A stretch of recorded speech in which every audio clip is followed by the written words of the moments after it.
नहमदु नसल्ली अला रसूलिल करीम अम्मा बाद फ़ाऊज़ु बिल्लाहि मिनश शैतानिर रजीम बिस्मिल्लाहिर रहमानिर रहीम रब्बि इश्रह ली सदरी व यस्सिर ली अमरी वहलुल उक़दतम मिन लिसानी यफ़क़हू क़ौली। अस्सलामु अलैकुम रहमतुल्लाहि व बरकातुहू। अब हमने मूसा अलैहिस्सलाम का पार्ट 1 कवर किया था, अब पार्ट 2 कर लेते हैं और इसमें पूरी कहानी इंशाअल्लाह हम ले लेते हैं। ठीक है, तो हम शुरू करते हैं। आउज़ु बिल्लाहि मिनश शैतानिर रजीम बिस्मिल्लाहिर रहमानिर रहीम। मूसा अलैहिस्सलाम ने जब उस किप्ती का कत्ल कर दिया, बचपन का किस्सा आपने सुन लिया, आपने पार्ट 1 देखा होगा, उसमें हमने बयान किया था कि कैसे अल्लाह ताला ने मूसा अलैहिस्सलाम को फ़िरौन के घर में ही पनाह दी और वहाँ पर राजकुमार की तरह वो पले बढ़े और उनकी माँ से भी मिलवाया। और अब उनका जवानी का किस्सा है। अब जब जवान हुए तो उनमें बहुत हिकमत थी, हिदायत थी और लोगों के लिए बहुत वो सोचते थे, हकीर लोगों को, गरीब लोगों को मदद करते थे। कई बार मजूरी करते बनी इसराइल तो उनकी मदद कर लेते थे। तो इस तरीके से एक बार क्या हुआ कि बनी इसराइल में से ही एक आदमी ने मिस्री आदमी से लड़ाई कर ली। तो लड़ाई के चक्कर में मूसा अलैहिस्सलाम उनको बचाने के लिए मूसा अलैहिस्सलाम ने एक मुक्का मारा। उनमें उनके बॉडी में इतनी ताकत थी कि वो मुक्के से ही वो आदमी का मौत हो गई। तो मौत हो गई तो उनके हाथ से उनका कत्ल हो गया। तो फिर वो आदमी ने कहा कि फ़िरौन की फ़ौज तुम्हारे पीछे पड़ी है। तो वो बचते बचाते मिस्र से भाग गए। ठीक है, तो अब आगे का किस्सा आप सुनेंगे तो समझ आ जाएगा। तो मूसा अलैहिस्सलाम ने जब उस किप्ती का कत्ल कर दिया तो उनको खबर दी कि फ़िरौन के फ़ौजी कातिल की तलाश में आ रहे हैं। तो मूसा अलैहिस्सलाम ने वहाँ से फ़रार होने का इरादा किया और वो उसमें कामयाब भी हो गए। वो चलते चलते मदियन नामी शहर में, मिस्र से मदियन नामी शहर में पहुँच गए। उन्हें बहुत थकान हुई और पानी की तलब हुई और वहाँ एक जगह पानी के तालाब पर गए। वहाँ वो दो औरतों को देखते हैं जो काफ़ी देर से अपनी बकरियों को लेकर खड़ी थी। मूसा अलैहिस्सलाम देखते हैं कि कई आदमी उन औरतों की परवाह न करते हुए पानी पिलाने की जगह खड़े हैं। औरतें पर्दे की वजह से इंतज़ार में थी। मूसा अलैहिस्सलाम उन औरतों की मदद करते हैं और उनके जानवरों को पानी पिलाते हैं और ख़ुद भी पानी पीकर एक पेड़ के सहारे आराम करते हैं। वो खातून अपने घर को जाती है तो उनके वालिद जो बहुत बूढ़े हो चुके हैं और ये भी अल्लाह के नबी हैं, उनका नाम है शोएब अलैहिस्सलाम, इनका भी कुरान में जिक्र है, शोएब अलैहिस्सलाम है, उन्हीं की ये दोनों बेटियां होती है। तो वालिद कहते हैं कि आज तुम बड़ी जल्दी आ गई। तो वो मूसा अलैहिस्सलाम के बारे में तारीफ़ करते हुए बताती है कि एक बड़ा नेक आदमी है।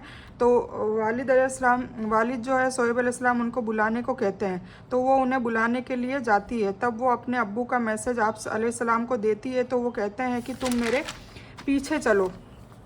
पीछे चलने का क्यों कहते हैं? क्योंकि औरतें, पर्दा है, हवा से उनका बुरखा या जो भी उनका गाउन वाउन जो भी है वो हवा से उड़ेगा तो उनका सतर दिख जाएगा। तो मूसा अलैहिस्सलाम को ये कतई पसंद नहीं, क्योंकि बहुत हिकमत वाले होते हैं। रसूल तो बाद में बनाए जाते हैं पर वो पहले से हिकमत होती है, इसलिए अल्लाह उनको चुनता है। तो वो कहते हैं कि तुम मेरे पीछे चलो, आगे मत चलो, आगे चलोगे तो पीछे मुझे आपका मतलब पर्दे में वो हो जाएगी। तो वो कहती है कि पीछे चलो और पीछे चल के मुझे इशारे से बताती रहो, और वो आगे चलते हैं। तो ये चीज़ भी औरतों को बहुत पसंद आती है। ठीक है, तो इशारे से रास्ता बताओ, ये बात उनको बहुत अच्छी लगती है कि पर्दे का ख्याल है, और ये बात भी अपने वालिद को वो बताती है। अब शोएब अलैहिस्सलाम मूसा अलैहिस्सलाम की पूरी कहानी सुनकर फिर मूसा अलैहिस्सलाम को खाना वाना पेश करते हैं। ये सब मैंने नहीं लिखा, मतलब उनको खाना खिलाते हैं अच्छे से, और फिर फिर खाने के बाद वो बातें करते हैं। तो मूसा अलैहिस्सलाम से पूछते हैं तुम कौन हो, कहाँ से आए हो। मूसा अलैहिस्सलाम अपनी पूरी स्टोरी बताते हैं कि वो मेरे हाथ से एक कत्ल हो गया है, फ़िरौन की फ़ौज मेरे पीछे पड़ी है, तो मैं वहाँ अपने शहर से भाग के यहाँ पर आ गया हूँ। अब मुझे यहाँ पर पनाह चाहिए, कुछ दिन मुझे रहना पड़ेगा। तो ये सारी चीज़ें वो बताते हैं। तो ये सुनकर क्या करते हैं, वहीं पर रहने की इजाज़त दे देते हैं। कौन? शोएब अलैहिस्सलाम। और अपनी बेटी सफ़ूरा के निकाह करवाते हैं, है ना। सफ़ूरा उनकी बेटी है, उनसे निकाह करवाते हैं और मेहर के रूप में 8 साल वहीं रहकर उनका रेवड़, मतलब उनके जानवरों का जिम्मा देते हैं कि पालना पोसना ये सब करना होगा। तो मूसा अलैहिस्सलाम 8 की जगह 10 साल वहाँ ये जिम्मा उठाकर फिर शोएब अलैहिस्सलाम से वापसी का जिक्र करते हैं कि वहाँ से अपने बीवी बच्चों को फिर लेकर वो मिस्र की ओर रवाना होते हैं।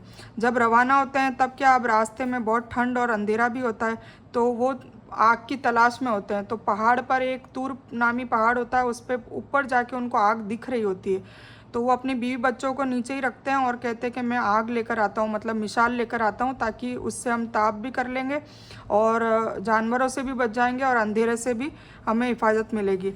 तो इस तरीके से वो तूर की पहाड़ी पर चढ़कर ऊपर तक जाते हैं। तो मूसा अलैहिस्सलाम तूर की पहाड़ी पर आग ढूंढने निकलते हैं। वहाँ उन्हें एक आग दिखाई देती है। जब वो आग के करीब पहुँचते हैं तो उस आग के पीछे से आवाज़ आती है और वो अल्लाह की होती है ना। अब ये अल्लाह, इसीलिए मूसा अलैहिस्सलाम को कलीमुल्लाह कहा जाता है, मतलब अल्लाह से कलाम करने वाले एक ही रसूल थे, वो है मूसा अलैहिस्सलाम। और मूसा अलैहिस्सलाम को वो आवाज़ सुनकर घबरा जाते हैं। वो है ना, अचानक कहीं से आवाज़ आए तो घबरा जाएगा ना इंसान, अकेला है। तो अल्लाह कहते हैं मूसा डरो नहीं, मैं तुम्हारा रब हूँ और आज मैं तुम्हें रिसालत देता हूँ, मतलब नबूवत दी डायरेक्ट।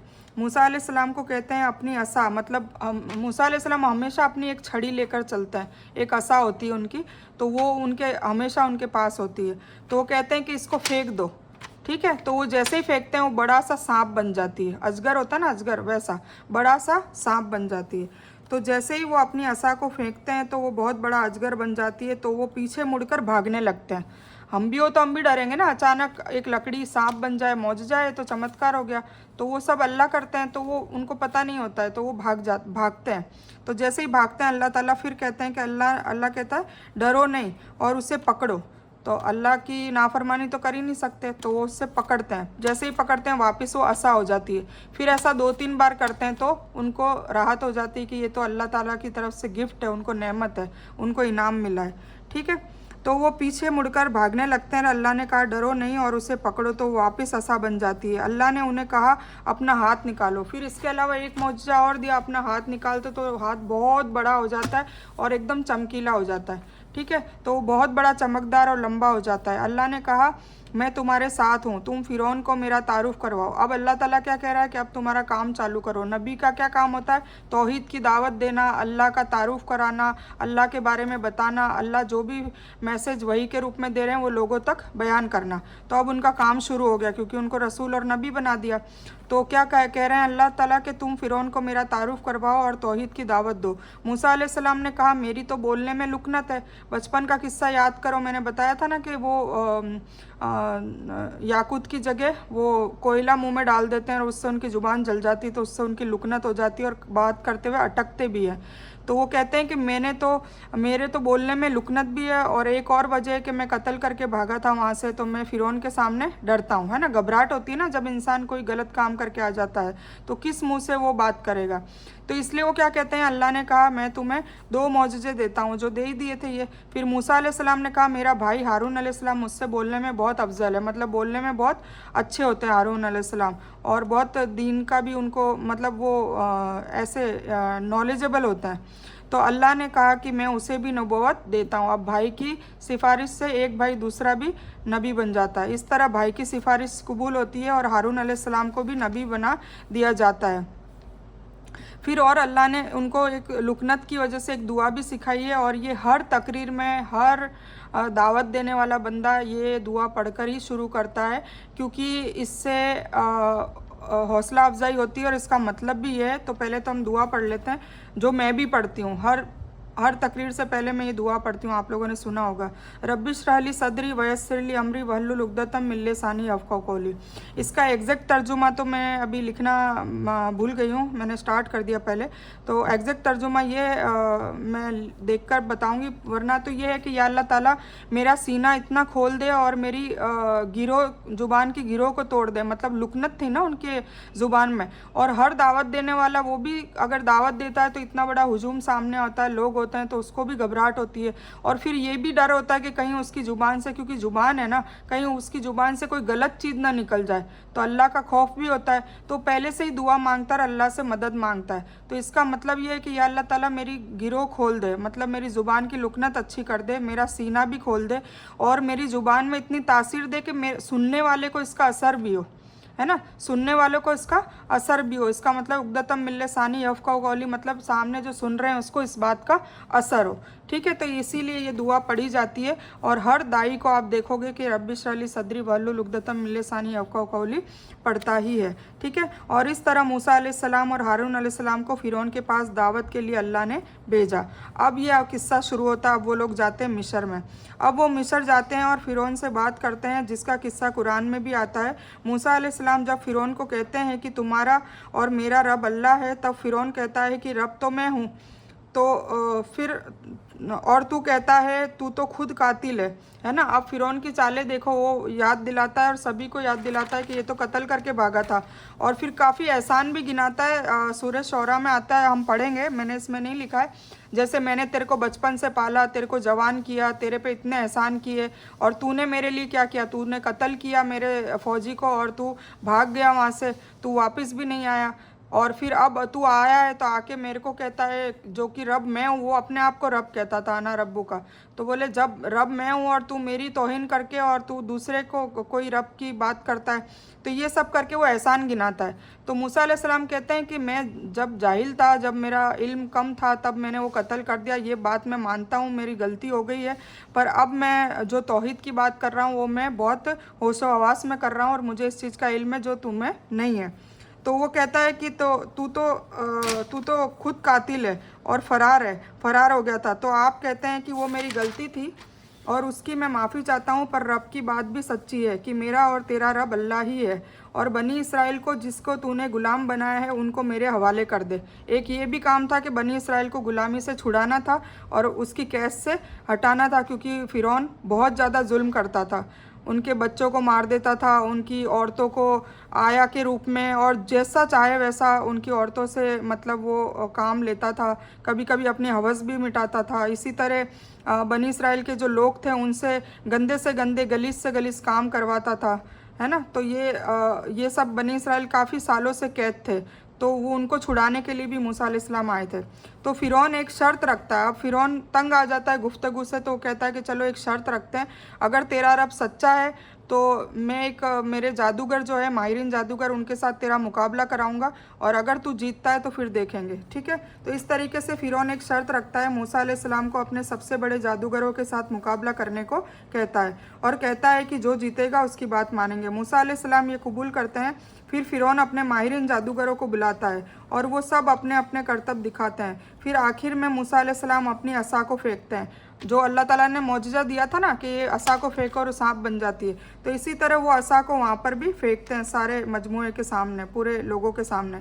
फिर आखिर में मूसा अलैहिस्सलाम अपनी असा को फेंकते हैं तो वो बहुत बड़ा अजगर सांप बन जाती है, और तमाम जादूगरों की जो करतब की जो चीज़ें होती है उसको निगलने लगता है। ये सब देखकर वो जादूगर हैरान रह जाते हैं कि क्योंकि जादूगर तो हाथ की सफाई वाला काम करते हैं और ये असली में खा रहा होता है, तो वो समझ जाते हैं कि कोई जादूगर ही नहीं है, ये हकीकत में कोई रब का ही चमत्कार है। तो ये सब देखकर क्या करते हैं, जादूगरों को ये जादू नहीं बल्कि सच्चे रब का मौजज़ा लगता है। वो सारे कहते हैं कि मूसा हमने तेरे रब को पहचान लिया, तेरा रब भी सच्चा रब है। ये देखकर कि सारे जादूगर फ़िरौन को छोड़कर मूसा के साथ हो जाते हैं, ठीक है। अब ये और तौहीद और इस्लाम कबूल करते हैं और बूत परस्ती से तौबा करते हैं। तो फ़िरौन बौखला जाता है और उनको सजाए मौत की धमकी देता है। फ़िरौन कहता है कि तुम्हारी एक टांग और एक हाथ काट के मैं तुम्हें चौराहे पे टांग दूंगा तुम्हारी लाशों को, ताकि लोग डरे और बोले कि रब कौन है, मैं ही हूँ। ये सब उनको डराता है, धमकाता है और करता भी है।